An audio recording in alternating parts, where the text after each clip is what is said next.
wato Jamila ta tashi tun da safe ta yi wankanta, ta ɗauko atamfanta, riga da siket, ta sa jajaye, ta ɗaura ɗankwalinta daidai madaidaici, ta ɗaura sumanta wato abaya, ta ɗauko kayan lauyoyinta ta saka wato doguwar riga da hularta ta saka sama.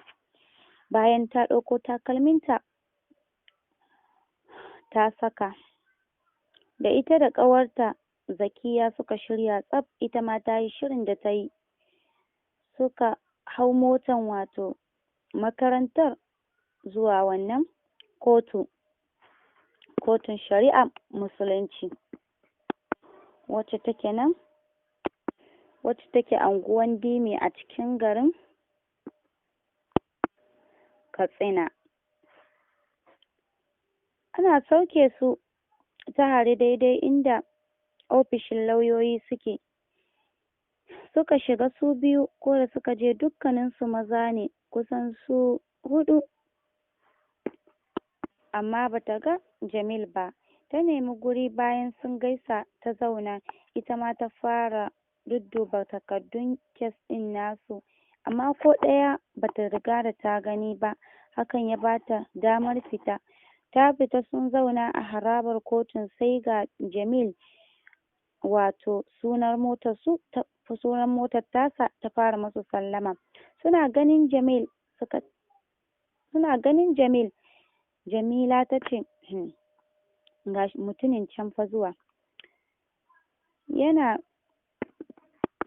faka mota ya buɗo ya fito. Motar tasa ma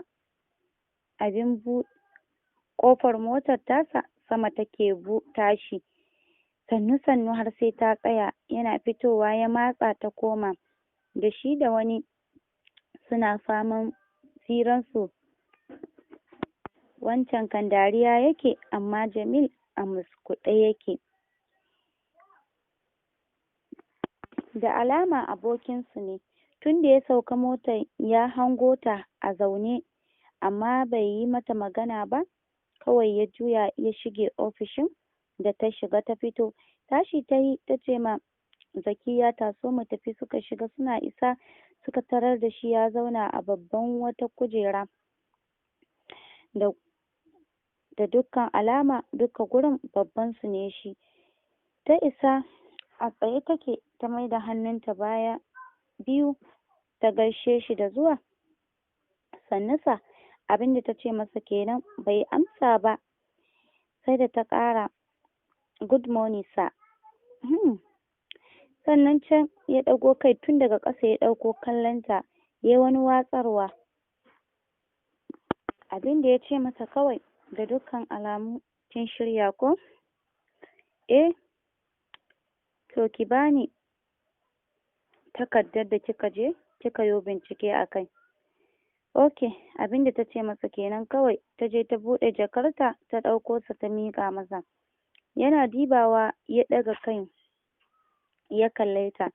Amma na ga kamar abinda muke so ki samo ba shi kika samo ba ko?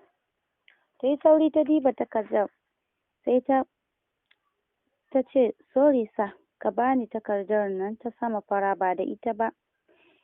Bai yi gardama ba, ya ninke ya miƙa mata. Okay, wannan ɗin ne, ita ce, ka diba ta. Yana diba ta kawai ya diba.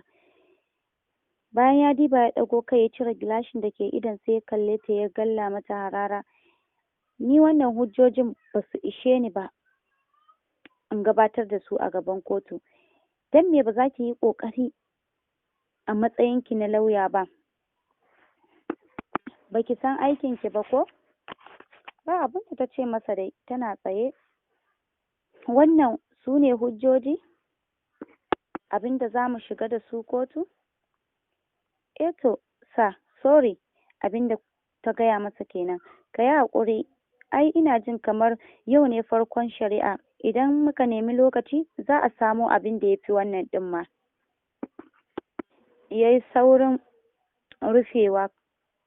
rufe takardar, ya wurga mata ita a jiki har sai da ta faɗi. Ba ta yi saurin ɗauka ba, sai da ta kalle shi kawai ta girgiza kai.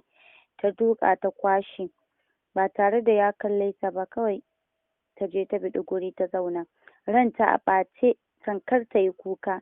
Me yasa za a haɗa ta aiki da wannan ma wulaƙantaccen mutumin? Bai san ta ba ne don ya ga tana ba shi girma. Ita karan kanta Zakiya bata ji daɗin abin da ya yi ba. Zakiya tana zaunawa ta ce, Jamila, wannan mutumin ko aikin ku zai tafi tare? Ai na gaya miki kaɗan daga cikin wulaƙancinsa kenan. Ki bari dai ki ga yadda za mu ƙare. Ta share. Bayan wani lokaci suka shiga kotu. Aka gabatar da Kairat a gaban kotu da kuma Aliyu a gaban kotu. Lauyoyi ne suka tashi suka fara gabatar da kansu, amma cikin ikon Allah lauya har uku ke ga Aliyu, ita dai Kairat ba ta da ko guda.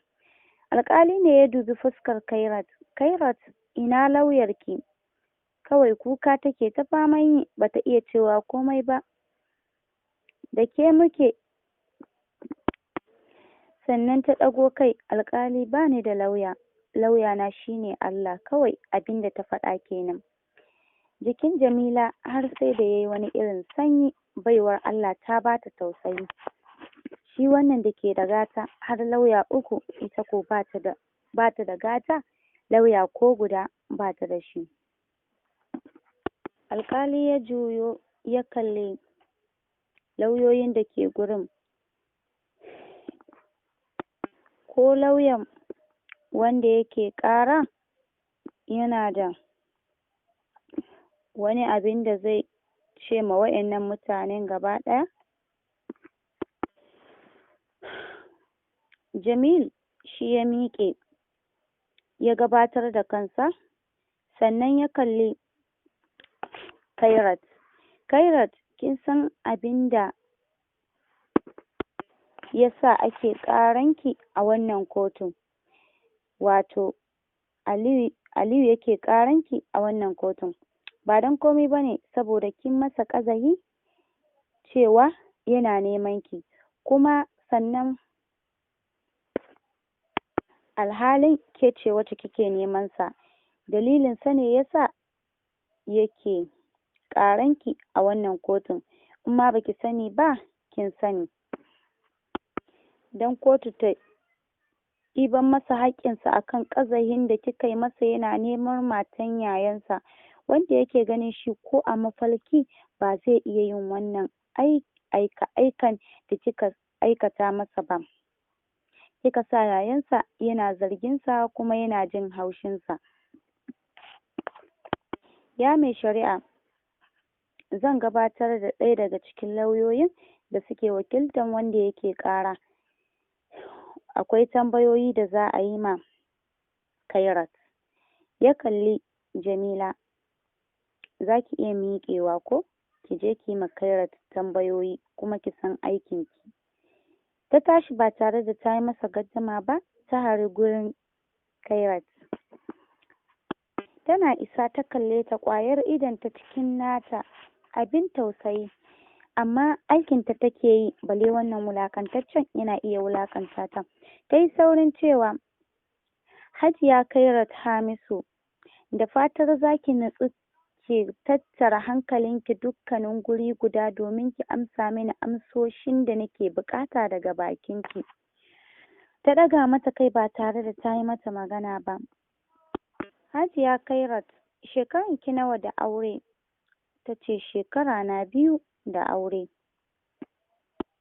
Waye mijin naki ba? Junaid shine mijin nawo. Kun daɗe kuna soyayya da Junaid koko dai? Tsawon shekaranmu ɗaya muna soyayya, sannan Allah ya yi aurenmu. Ta ɗan girgiza kai. Kun haihu da shi? A'a, Allah bai bamu ba har gobe. Okay. Ta ƙara cewa, Hajiya Kairat, a iya zamanki da Junaid, akwai wani abinda ya taɓa nuna miki ko yayi miki wanda ke baya cikin tsarin ki, bai miki daɗi ba? Ta ɗan yi shiru sannan ta girgiza kai. Gaskiya a iya zamana da mijina Junaid bai taɓa yi min wani abinda bai yi min daɗi ba.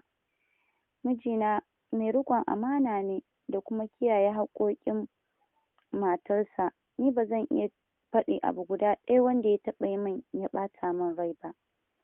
Iyayensa fa? Abinda ta ƙara tambayarsa kenan. Ta ɓangaren iyayensa ma bani da matsala, su ma mutane ne na kirki, suna so na sosai, ba su taɓa nuna mini komai ba a